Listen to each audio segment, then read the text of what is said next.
सोमदत्त पिछले 1 घंटे से सोने की कोशिश कर रहा था, लेकिन उसे नींद नहीं आ रही थी। उसने सोचा क्यों न अपनी पत्नी रीमा को कॉल कर लिया जाए। उसने एक बार घड़ी की ओर देखा। रात के 11 बज रहे थे। क्या करूं? कॉल करूं कि ना करूं? सो तो नहीं गई होगी। सोमदत्त ने रीमा को कॉल कर ही दिया। बहुत देर तक घंटी बजती रही। सोमदत्त कॉल काटने की सोच ही रहा था कि रीमा ने उसका कॉल पिक कर लिया। उसने उनींदी आवाज में कहा कि क्या हुआ, नींद नहीं आ रही क्या? अब तुम्हारे और गुड़िया के बिना नींद कहाँ आती है? गुड़िया सो गई क्या? हाँ, अभी आधे घंटे पहले सोई है। पूरा दिन शैतानी करती रहती है।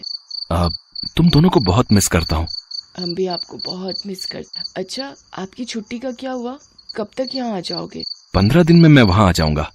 रीमा अपने भाई की शादी में अपने मायके गई हुई थी। हालांकि शादी में अभी देर थी, लेकिन वो महीने भर पहले ही चली गई थी। रीमा का भाई धीरेन्द्र पुलिस में डीएसपी के पद पर काम करता था। सोमदत्त ने रीमा से बात करके फोन कट किया और मोबाइल को अपने सिरहाने में रखकर फिर से सोने की कोशिश करने लगा। तभी उसके मोबाइल का नोटिफिकेशन टोन बजा। सोमदत्त ने अपने फोन की ओर देखा। फेसबुक पर एक बहुत ही सुंदर लड़की जिसका नाम इप्शिता था, उसकी फ्रेंड रिक्वेस्ट आई हुई थी। सोमनाथ उसकी प्रोफाइल पिक्चर को देखते हुए मन ही मन सोचने लगा, कौन है ये लड़की?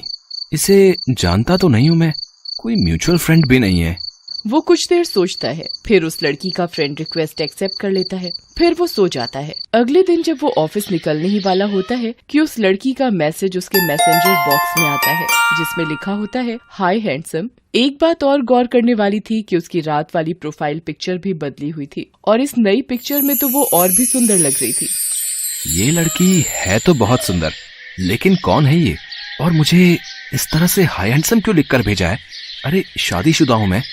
सोमदत्त ने उसके मैसेज का कुछ जवाब नहीं दिया और ऑफिस निकल गया। ऑफिस के लंच टाइम पर जब वो लंच कर रहा था तो फिर से इप्शिता का मैसेज आया। वो उसके मैसेज को पढ़ने लगा। क्या बात है हैंडसम, नाराज हो क्या? मेरे मैसेज का जवाब नहीं दिया? अगर कोई टेंशन है तो मैं तुम्हें मैसेज नहीं करूंगी। तुम मुझे अनफ्रेंड कर सकते हो। अभी के लिए बाय। बार बार इप्शिता जैसी सुंदर लड़की के मैसेज आने से सोमदत्त का मन थोड़ा डोल गया। उसने मन ही मन सोचा कि किसी लड़की से बात करने में क्या बुराई है। ऑफिस में भी तो कितनी लड़कियां हैं, वो सभी से बात करता ही है। ये सोचकर वो इप्शिता के मैसेज का जवाब टाइप करने लगा। अरे नहीं, मैं तो आपको जानता भी नहीं। फिर नाराजगी कैसी?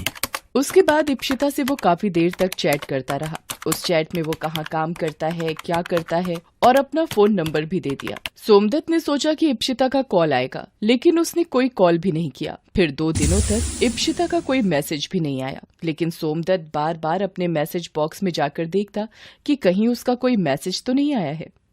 अरे जब कॉल करना ही नहीं था तो फोन नंबर क्या अचार डालने के लिए लिया था? 2 दिन से कोई मैसेज भी नहीं आया इप्शिता का। वो थोड़ा परेशान सा रहने लगा। कई बार उसके मन में आया कि वो ही उसे मैसेज करके पूछ ले कि सब ठीक तो है ना, लेकिन उसने नहीं किया। 2 दिन बाद जब वो शाम को अपने ऑफिस से निकल रहा था तो उसके नंबर पर एक अननोन नंबर से कॉल आया। सोमनाथ ने कॉल पिक किया तो दूसरी तरफ से एक लड़की की मदहोश करने वाली आवाज आई। हेलो। हेलो, आप कौन बोल रही हैं? पहचानिए मुझे। सॉरी, मैं आपको नहीं पहचान पाया। अरे इतनी जल्दी हार मत मानिए, ट्राई तो करिए पहचानने की। सोमदत्त उस लड़की की आवाज नहीं पहचान पा रहा था। तभी उस लड़की ने एक बात कही। ठीक है हैंडसम, मैं ही बता देती हूँ। मैं इप्शिता हूँ, तुम्हारी फेसबुक फ्रेंड। इप्शिता का नाम सुनते ही सोमदत्त के दिल की धड़कनें तेज हो गई। उसने लड़खड़ाती जुबान में उससे पूछा, इप्शिता, कहाँ हो तुम? मैं तो तुम्हारे दिल में हूँ, जरा ठीक से देखो तो। इप्शिता की ऐसी बात सुनकर सोमदत्त थोड़ा शर्मा गया। अरे इस तरह लड़कियों की तरह कोई शर्माता है क्या? वैसे तुम फेसबुक पिक में जितने हैंडसम दिखते हो उससे कहीं ज्यादा सामने से लग रहे हो। इप्शिता की इस बात को सुनकर सोमदत्त चौंक गया। अरे तुमने मुझे सामने से कब देख लिया? अभी देख रही हो ना, जरा तुम भी अपनी गर्दन बाईं ओर घुमाओ। हाथ हिलाती हुई मैं भी तुम्हें दिख जाऊंगी। सोमदत्त झट से अपनी बाईं ओर देखने लगा। उसकी थोड़ी दूर पर इप्शिता खड़ी थी। वो इतनी सुंदर थी कि सोमदत्त बिना पल के झपकाए उसे देखता रह गया। इतने में इप्शिता चलते हुए उसके पास आई और उससे कहा, क्या बात है हैंडसम, पहले कभी लड़की नहीं देखी क्या? इप्शिता की बात सुनकर सोमदत्त झेप गया। इप्शिता ने ये बात भांप ली और उससे कहा कि यहीं खड़े रहोगे या कहीं कॉफी पीने चलोगे। सोमदत्त इप्शिता को लेकर कॉफी पीने चला गया। उन दोनों ने उस दिन बहुत सारी बातें की। सोमदत्त को कहीं से भी ऐसा नहीं लगा कि वो इप्शिता से पहली बार मिल रहा है। इप्शिता भी पहली ही मुलाकात में उससे बहुत खुल गई थी। फिर तो वो हर दिन मिलने लगे। उनके बीच में करने को इतनी बातें होती कि वो कभी खत्म ही नहीं होती। रात को भी वो घंटों बातें करते रहते। उनकी बात खत्म होने के बाद रीमा का कॉल आता तो वो रीमा को बोलता कि आजकल काम का बहुत प्रेशर है, क्लाइंट से बात करनी होती है। एक दिन की बात है, रात के 10 बज रहे थे। तभी हर रोज की तरह इप्शिता का कॉल आया। हेलो सोम, तुमसे एक बात कहनी थी, लेकिन कैसे कहूँ समझ नहीं आ रहा है। लगता है तुम मुझे अपना नहीं समझती, तभी बोलने में संकोच कर रही हो। अरे नहीं सोम, तुमसे ज्यादा अपना तो मेरा कोई नहीं है। तो बोलो क्या बात है।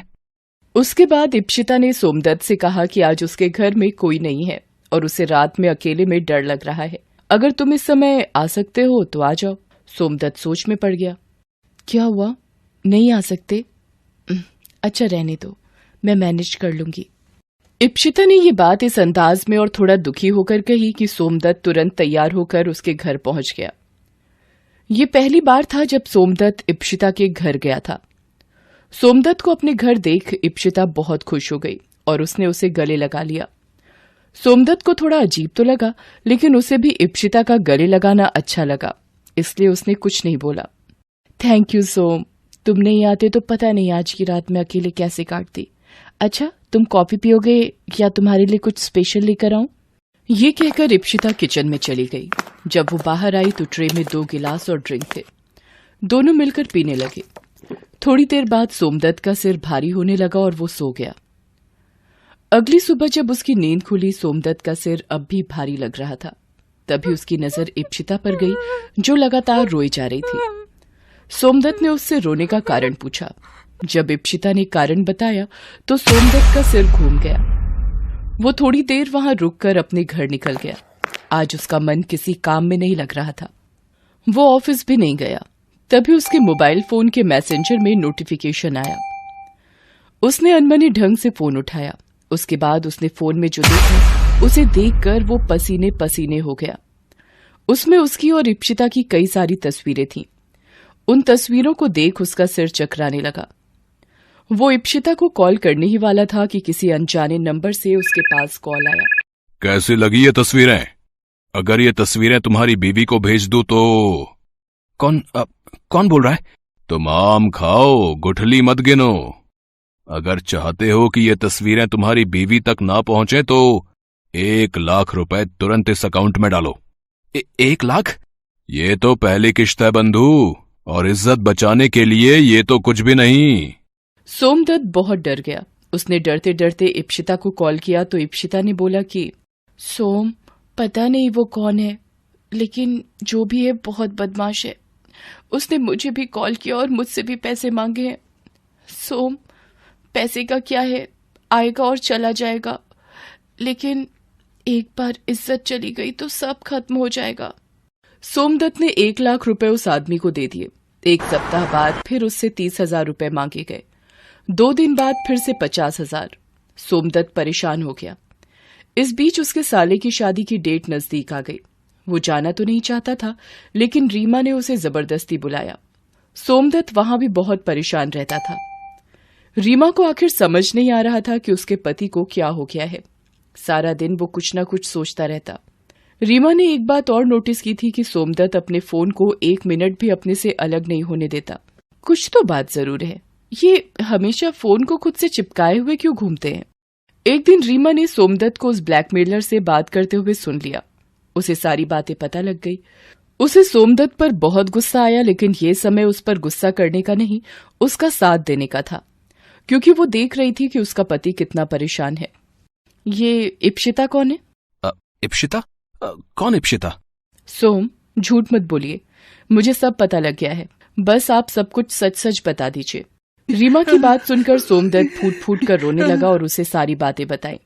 रीमा ने अपने डीएसपी भाई धीरेन्द्र से सारी बात बताई। आप लोग बिल्कुल चिंता मत करिए, ये ब्लैकमेल करने वाले का गिरोह है जो आजकल इस ढंग से लोगों को फांसता है। और जानते हैं जीजाजी, वो इप्शिता भी उसी गिरोह की सदस्य है। धीरेन्द्र की बात सुनकर सोमदत्त शॉक्ड रह गया। हालांकि उसे भी कभी कभी उस पर शक तो होता था, लेकिन उसने अपनी बातों के जाल में सोमदत्त को इस तरह से फंसा रखा था कि उसे लगता था कि वो बहुत ही सीधी साधी लड़की है। धीरेन्द्र ने उन्हें पकड़ने के लिए जाल बिछाया। जल्द ही इप्शिता अपने गिरोह के और सदस्यों के साथ पकड़ी गई।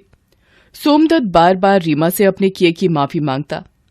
रीमा बार बार उससे कहती कि मैंने आपको माफ कर दिया है। पति पत्नी का रिश्ता विश्वास पर टिका होता है, इसे कभी न टूटने दें। हमारी कहानियां देखने के लिए हमारे चैनल को सब्सक्राइब कीजिए और हाँ, बेल आइकॉन पर क्लिक करना मत भूलिएगा।